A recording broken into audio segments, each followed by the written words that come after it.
So did you want to introduce, or should I just get started? Great. Thank you very much, Patty, for honoring our invitation as Usani Village Africa. And to everyone who has tuned in, we say you're highly welcome to this wonderful day as we honor the World Reading Day. And it is a great privilege for us as Usani Village Africa to host such a wonderful day because it's one of our core interests that we create a peaceful world for the children and the youth so that they can be able to thrive and make change and feel that change in the community. And for those who may not be aware, Usani Village Africa is a community-based organization, a non-profit here in Uganda, and it is working towards creating a peaceful world for children and youth. So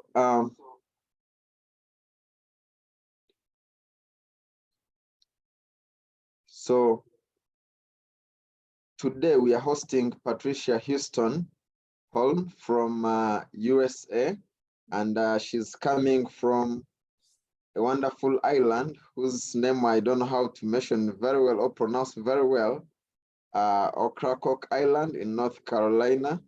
And she's presenting to us a wonderful topic, reading, writing, and living go together. It is inevitable that the lives we live are connected or are influenced by reading and writing. It's because one, we deal with the mind that is the main thing behind everything that a human being can do. The social behavior, the mindsets, and whatever actions we do are influenced by what we read and whatever is written. So this is such an important day to us as Usani Village Africa, as we celebrate this World Reading Day. And as she presents, I will request that we can send in questions in the chat, then she can pick up from there when she's done, and then we shall be good to go. Thank you for tuning in, everyone.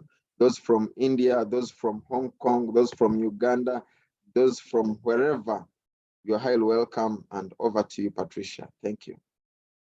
Thank you so very much. I'm honored and humbled because I feel like any one of you listening into this presentation could be giving this presentation. In honor of Uganda, I am wearing my Save Murchison shirt. You can all see.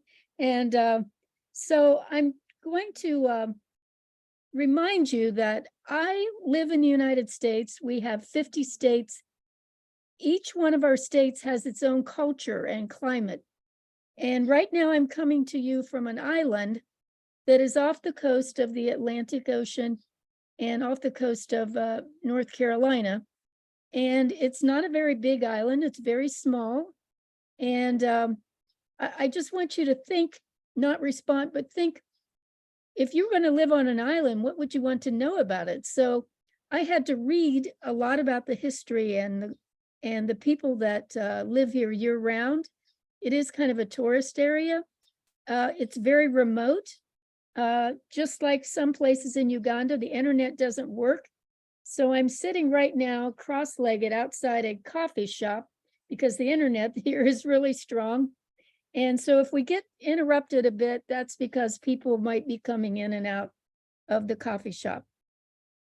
So here on the island, the reason reading is important, again, this gentleman that you see in this picture is a native of the island.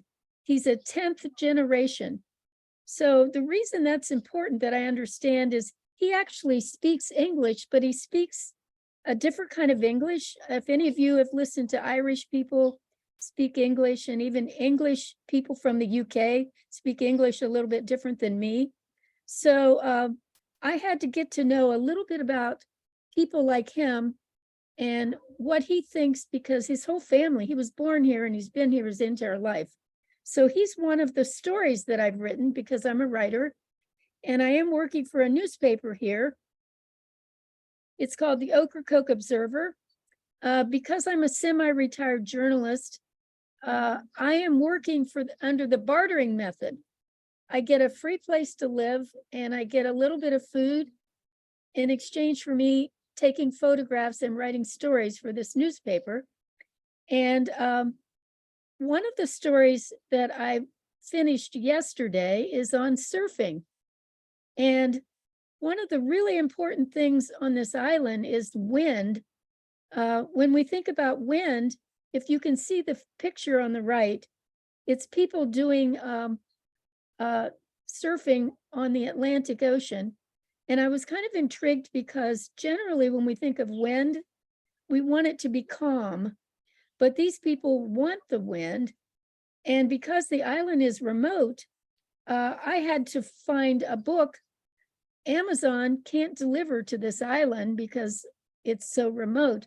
So I found a bookstore and I read a book about surfing, and this is the book I have with me today on surfing.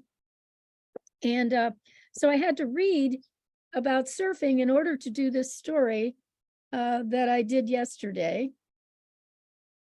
These are some of the other individuals that I've met, and I had to read things in order to do their stories. The gentleman that you see, he's carving a duck out of wood. I had to read about wood carving because I don't know anything about wood carving. And then these people with the red car, there's a car named GM. It was originally made in the UK, and now it's made in China. And they're from England, and they came to visit with a bunch of people that are into these cars. And so I didn't know anything about cars, so I had to read about the cars in order to write about them and their story. On the lower right, you can see the sunrise on this island. I had to read about what's the best time to go out and watch the sunrise, and what kinds of things will I see on the sunrise. And one of the interesting things that I learned from reading and experiencing is there is a certain kind of bird on this island, and the bird eats something and then it regurgitates, it vomits what it eats, and then another bird comes and eats that vomit. So I found those things kind of interesting, and I'm writing about all these things. And the woman in the upper right, she's at a British cemetery, and during World War II, which I remembered from my history classes when I was in high school, I knew that British ships came off the coast of North Carolina, which is where I am right now. And some people died when the ships sunk because people didn't know how to swim back then very much. Couple other things that I'm reading right now. You see the woman in the picture that has no legs below her knees. She's got a book that's coming out in June. So I'm in the process of reviewing her book.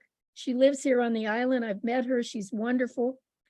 And then the other person that you see with me, I did a Zoom chat with her. She lives on the island, but she happens to be off the island. And she's written several books, and I'm doing a story on her. So in order to do her story, I have to read her books. So how do we read to write better? I'm just going to give you a few tips about what works for me. I don't think memorization is the way to go. You need to understand what you're reading. You need to recognize what you're reading and kind of analyze it. You need to look at the tone. Is it formal? Is it informal? How are people talking? And the last bullet I want you to be really aware of in 2023 is writing that pushes a narrative or opinion without evidence.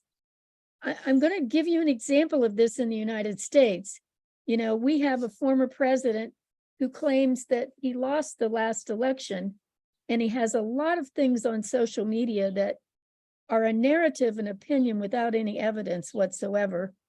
And if any of you are watching the news, one of our TV affiliates, Fox here, just settled a lawsuit because they were pushing a narrative without fact, without evidence. So be very aware. If you're reading fiction, it's one thing, but if you're reading nonfiction, it's quite another thing. Writing is important. obviously I've been a writer. I had my first piece of writing published at age 12, and I just turned age 72.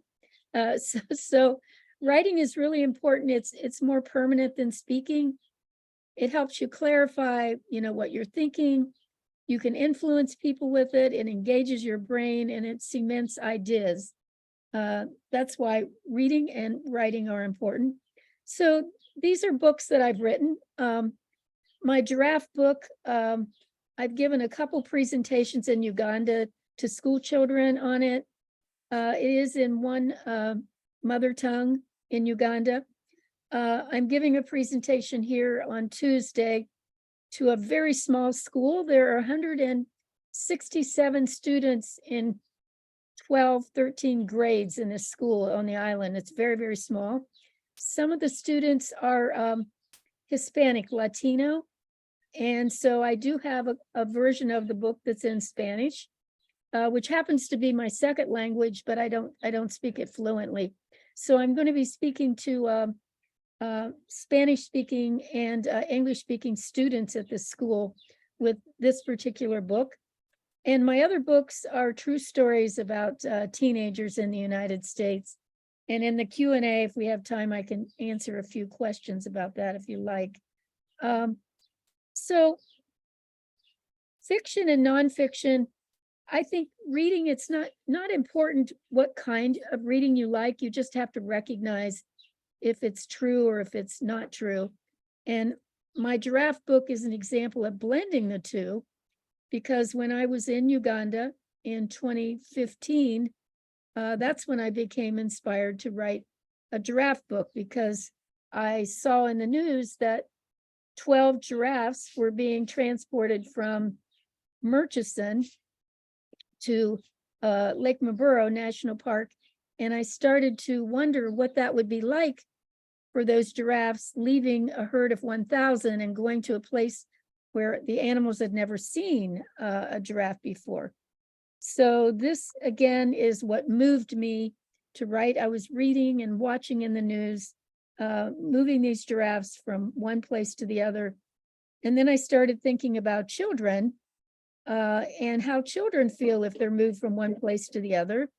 And then I started thinking about schools where a new child comes to the school, and how do those children feel when a new child comes to the school, and how do they feel, how does the new child feel? So the fact is, all these animals, except for the leopard in the upper right, I have seen in Uganda, and except for the giraffe and the leopard, I've actually taken all those pictures. So some of my my story for children is factual. I was at Queen Elizabeth National Park when an angry elephant, started to charge our Jeep that we were in. And so I started thinking, children get angry sometimes, and we all get angry. So my elephant in the story, he's angry. My lion in the story, lions, I did some research and reading. Lions sleep a lot. So my lion doesn't want to sleep very much. My zebra asked a lot of questions. My leopard has insecurity problems, because he's not as fast as a cheetah. And then my rhino, I have a black rhino and a white rhino in the story. So there is some fact into the fiction that I put together. So obviously these animals are fictional. The whole story is about bullying, teaching children to get along with each other. I am going to be giving a presentation at Rusty's to some of the school at Rusty, who's part of this, who's listening right now, in July. I'm going to talk to them about the book. So I thought I would just share with you some of the latest things I've read. And my favorite book of all time, because I like creative nonfiction, is The Hot Zone. It came out in 1994, and it's a true story about the Ebola virus. Very compelling writing, just wonderful. And the books that I've been reading lately are pictured here. One is by Maria Ressa, who just won a Pulitzer Prize. And the other one is Animal Secrets, How Animals informed what we are by a medical doctor who's also works for a TV station in the United States. And I read the New York Times every day. So those are some of the things that I'm reading. And if any of you are in Macono, I am the communications director for a nonprofit based in Pennsylvania. And my boss is on the ground right now in Macono at UCU. And he has 2 copies of How to Stand Up to a Dictator that he's giving to people there on the university campus. Just a quick letting you know, these are the sources I use for grammar, punctuation, and spelling. It's really important if you're going to be reading something and writing something that you don't find spelling errors, and British English and American English are different. You just have to decide, which one of those you're going to use. So the last couple slides are more for educators understanding, about how reading works. This is just a diagram of the model of reading. A teacher can demonstrate and the students watch and listen, but then the teacher and the students work together, and then it works up to independent reading. This is an important thing when you're working with children, that they understand they listen first, and then they work with a mentor, and then they do independent reading on their own. And then the last one is very similar. Some of you in education, you've probably seen these different cones of experience. It's important to read, but if you just read and you don't use it, then it's not as valuable as if you use it. So active learning is actually reading something and then using it. And for me, it's very easy because I'm a journalist. And so if I read something, I'm going to use it in a story that I'm writing. So, and I remember it more if I use it. And the same as when we're teaching children. I think that's the last slide I have. Yeah, so I hope I didn't go through that too quickly. Now I think we are open to any questions or comments that any of you want to have. Thank you, Patricia, for this wonderful presentation. I see Bernadette has a hand up, but before she comes in, I want to say thank you for the wonderful presentation. I will first quote one of the academicians or academics here in Uganda who said that if you cannot read, you cannot write. And writing is part of our life because it is a way of communicating our feelings, whatever we want to pass on to other people. So it is indeed nice learning from you. I will start with the question in the chat that came in first. That is from Ankit Kumar, who is in India. He's asking, is there a way I can read these books, ma'am? If you don't mind sharing with me the PDF versions you have then. None of my books are in e-version. And I know Amazon is difficult to get in Uganda, probably not so difficult to get in India, but all of my books are available on Amazon. When I do travel to Uganda, I'm coming the entire month of July. I am bringing some books for Rusty, and I usually donate them for free because people in Uganda can't afford to purchase books.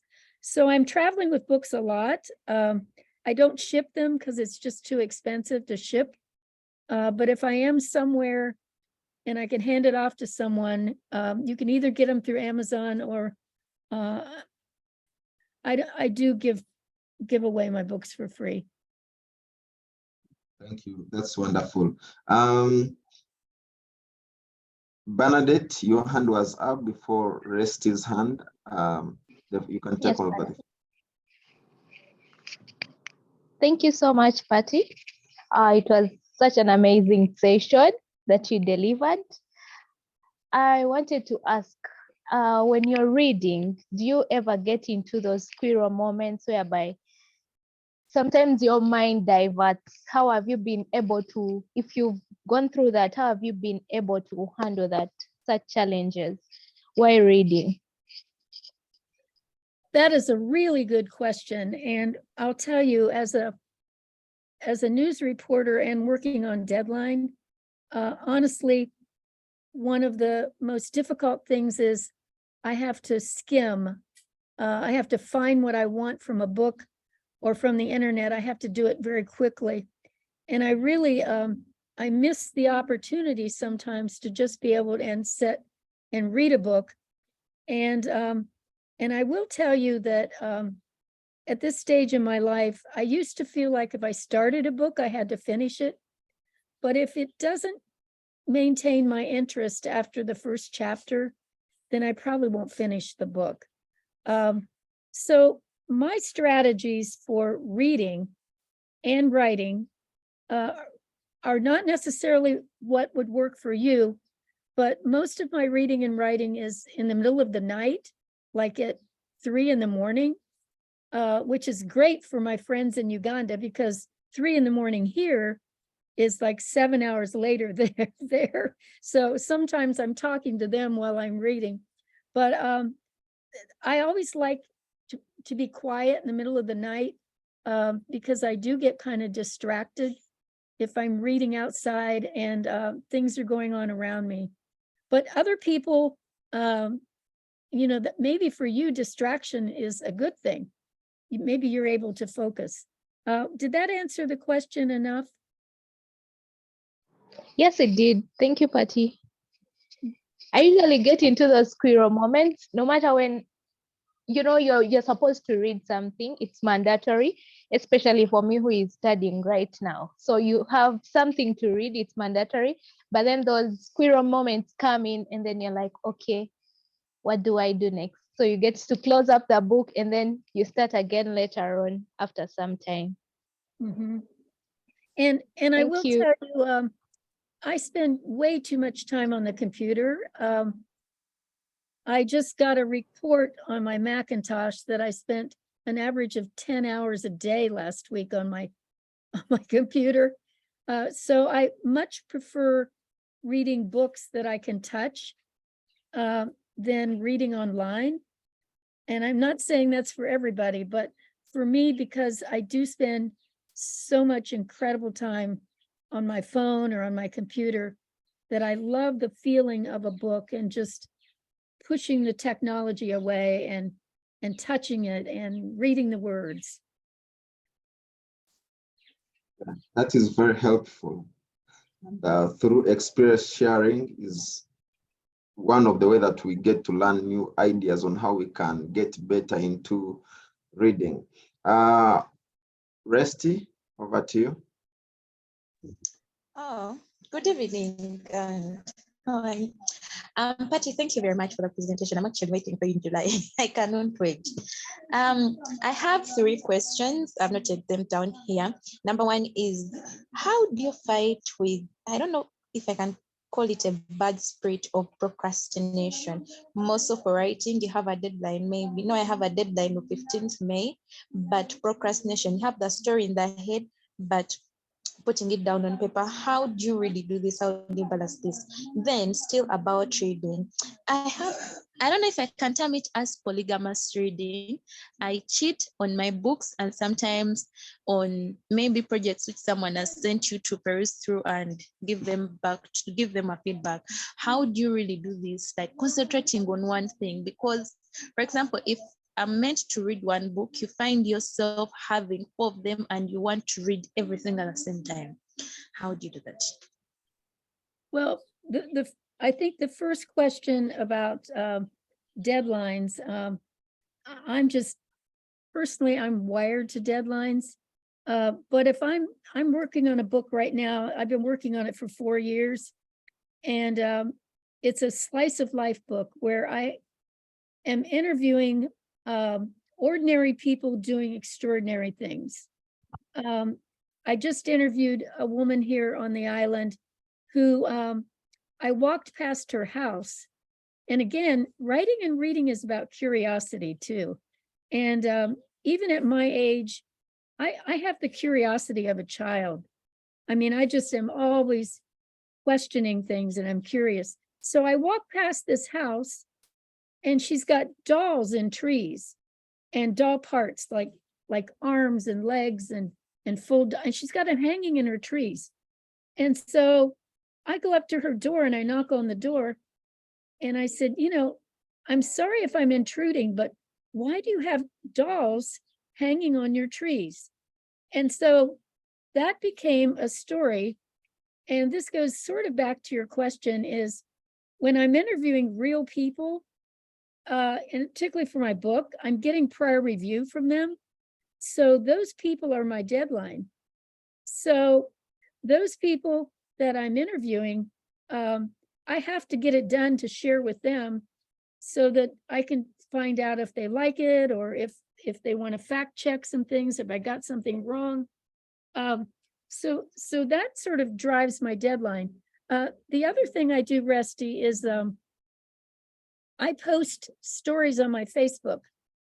Now people tell you don't post anything long on Facebook, but my Facebook is like my draft book. And I'm posting stories there and then I'm getting people comments. And most of my stories that I post there like twice a month are 1,000 words. And so I, as I'm posting things, that drives me too. So what were the other questions? I think I covered the first one, but not the other two.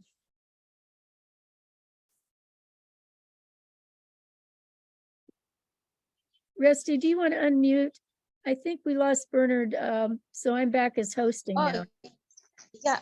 Yeah, I asked something about procrastination, but I think you have answered it with deadlines. Then my last question was about, I termed it as polygamous reading, where you have something to concentrate on, for example, a script to edit or read through and give feedback, but you find yourself reading other things at the same time and fail to make it up. Yeah. Yeah, and you know, one of the hardest things for me is like working on this island right now. I have an editor and she assigns me stories that I'm not really all that interested in. And it's not that similar to when you have schoolwork that you have to write something for and you're not that interested in. But sometimes if they start out with something that is not of interest to you, and then all of a sudden you realize, oh, I'm learning, and learning is such a wonderful, exciting experience. And learning through words, that's how we all learn. So the only thing I could suggest, if you're wondering about, I think you're asking about if you have something you have to do and you have to read something for it, and maybe it's not all that interesting to you, is just to get it done and find something in it that's fascinating that you can walk away from. Amazing, amazing, amazing. Sorry, I was kicked out a little bit, but I'm now back. There is another question from Farida.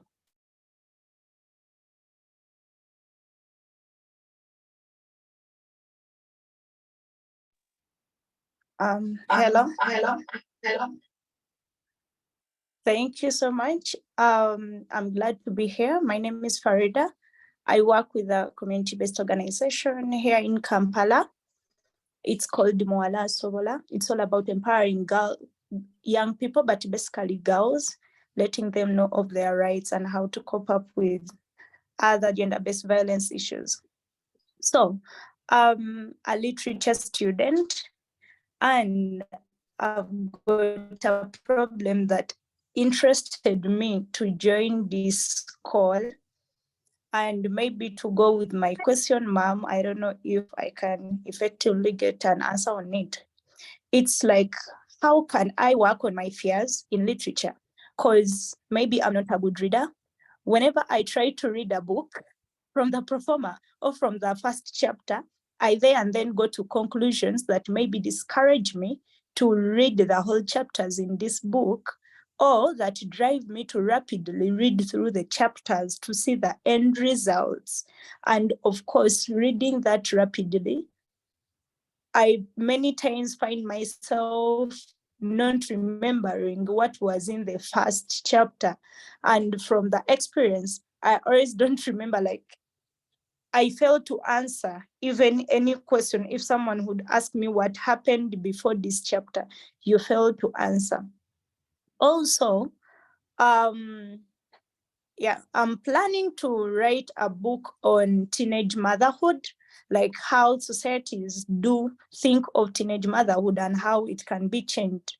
But I find it hectic to get a standpoint, like in example, coming up with best themes, coming up with chapters, how to, maybe chapters can be okay, but the themes in it, because I understand many books you read and then you feel this person as if you're really seeing that person, as if you're in a movie. How can I best do this? And yeah, in case it's okay for you to advise as an expert. Thank you. Yeah, so let me try to unpack this. When I teach writing, I tell students that it's good to do an outline. And I used to teach public speaking, and I would say, do an outline. But I feel a bit hypocritical because honestly, I rarely do an outline when I'm writing. I just start writing. And so, you know, what I teach and what I'm telling you is I would like you to find what works for you. Because I know in school, we've all been told, oh, you got to have an outline and you've got to have a circle and you've got to cover all these things. But sometimes with writing, I mean, the book that you're planning on doing with teenage mothers, and by the way, working with the young people that you're working with in Kampala, I spent a couple days at Bidi Bidi refugee camp, working with a professor from a university in Ohio, and she was working with girls from South Sudan that had been raped and had babies by the rapist who subsequently killed their parents. So she was working with severely damaged young girls who had watched someone kill their parents, then rape them, and then they had their babies. So I worked with her on a project and we got these girls to write their stories. So I don't know if you're doing that or not with your girls, but some really powerful things come out when you ask someone to write about their pain. And even if you ask them to write about their pain and they don't reveal their real names, it's pretty powerful. So giving you a strategy on how to read something all the way through. Again, I struggle with that still because I spent years working for the government and someone would come in because they knew I was a writer and they'd give me like this huge document and say, we got to have a 1-page talking points on this in 2 hours. And so instead of me being able to read everything, I had to learn how to skim that document.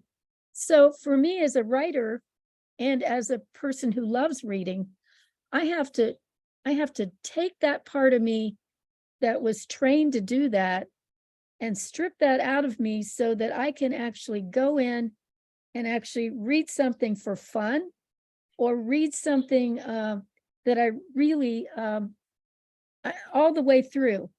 But the other thing is, as I said earlier, if someone doesn't write something compelling, and for you, if you're doing a story on teen pregnancy, I would urge you to let other people tell their stories and then put the factual, the academic stuff in there, but people really relate to other people's stories. And if you're able to get that, those stories are going to excite you and going to enable you to finish that project that you have by just talking to other people. So was that helpful at all? Okay. Thank you. Thank you. Amazing, amazing. It's really a rich experience having these minutes with Patricia. and I'm learning a lot. Patricia knows I've been working on a book for quite a long period of time. When she mentioned that she's working on a book for 4 years, I got encouraged and said, no, it's never too late. So Farida, please speak on the book. You can take as much time as you need, as long as you deliver the best writing. I think questions are not coming through, but if any question comes through, it's well and good. However, I wanted to present to us something little about what we are doing at Usani Village, Africa, when it comes to reading and writing. We are running the poetic spaces. As you may know, poetry comes with reading and writing, also reciting these poems. And as the speakers has spoken to us, reading and writing has the ability to enhance learning and personal development. And for us here to Usani Village, we believe that by learning and practicing rhythms, bringing words together with a beat helps the cognitive understanding of words and where they fit with an art of creative expression.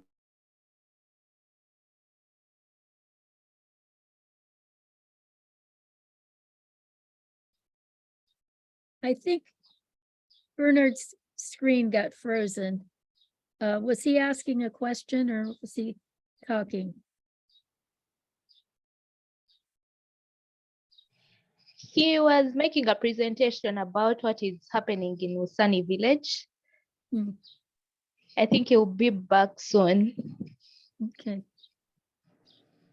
What I want to say too is because my writing is creative nonfiction, I don't really write fiction very well, although my children's book is fiction. But what I want to say is that because I've interviewed so many people through my lifetime, I do get emotional about people's stories, but I keep it inside until I get back and start writing. So some of the topics that I write about are quite emotional, and I do cry, but I don't cry in front of the people that I'm getting the stories from. You know, I keep it together for that. So if any of you are doing any of those really difficult things, you know, like working with young girls that have been abused, you know, just keep it in mind that it's okay as a writer and a reader to get emotional about the content. It just sometimes you have to separate that when you get ready to put it in paper. And sometimes that drives you. So one of the questions was about writer's block. You know, writer's block, I still get, but if I go out and do a fun story, like yesterday when I was on the beach with these guys that are, you know, you fly a kite, but these are guys that let the kite fly them. You know, they have these big kites and they go up in the air, and I just found it fascinating. So writing that story was fun, and just find a balance in the things that you're writing or reading about.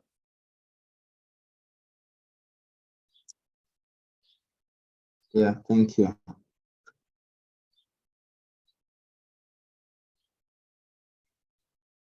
This has been fun. I thank you very much I could just talk about writing and reading all day, and I'm honored. Yeah, sure. It's been a great session, and we really appreciate your time. Iron hand is up, maybe before we close. Oh, thank you very much. Lastly, I have a question for you, Patty, as a teacher and as someone who loves reading and writing. I'll ask this also from a teacher's perspective. When dealing with these young souls, for example, and having literature as something that should bring us together from different cultural settings and walks of life, we have literature today of different settings and different views, specifically the LGBTQ, that one. Now, as a teacher, do you think it is okay to omit some of these to avoid tearing apart the community, for example, for us who are Africans who do not agree with it, or you think it is okay for like it is a human right for one to read every part of literature, because we expect, we're facing such difficulties where I have to omit some literature from these learners. So I'm asking, how do you deal with it? And do you think it is okay to omit? So I'm very aware that we are recording right now. So I'm going to be careful about this topic because I know what's going on in Uganda right now with this. And so I always say in the United States, we have 50 states and every state has its own climate and culture. And generally, when I go to Uganda and I talk to a largely Ugandan audience, I stay out of politics, abortion, and homosexuality. But I will tell you, as a pretty progressive American, I don't see any problem exposing children to this kind of literature, but I do understand the sensitivity in your culture and respect it. So I wouldn't want you to lose a job or to show up missing or have any harm come to you, Rusty, because of sharing that. And our culture is just different here, and some people here think it's wrong as well. But I think exposing people to things that are sensitive, you have to be careful about it. But I'm grateful for the people in my life that exposed me to things that I wasn't comfortable with, because it helped me grow. And again, I really skirted around that. But if you and I were talking and we weren't recording, I would probably say something a bit different.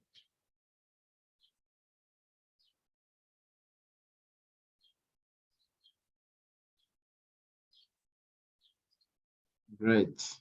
I think that answered your question, either partially or fully.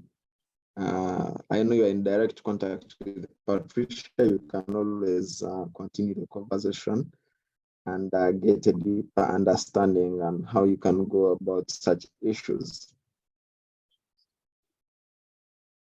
Yeah, great. We appreciate everyone for tuning in. Our time is well spent. And as we sign out, I want to say thank you, Patricia, once again for giving in your time. We don't take it for granted, and we appreciate the knowledge that we have acquired from you in these few minutes. And I believe in one or the other, it is going to shape our actions when it comes to reading, and also using reading and writing to impact our society.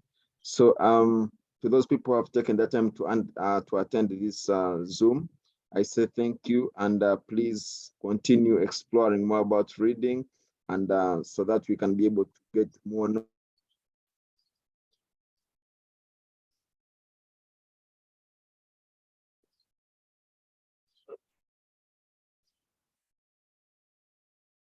Thank you all so very much. And I appreciate it. And you have a wonderful evening wherever you are. Thank you, Patty. It was Thank you, such an amazing session. I got to learn a lot from it. We hope to interact with you much more. Thank you and be blessed.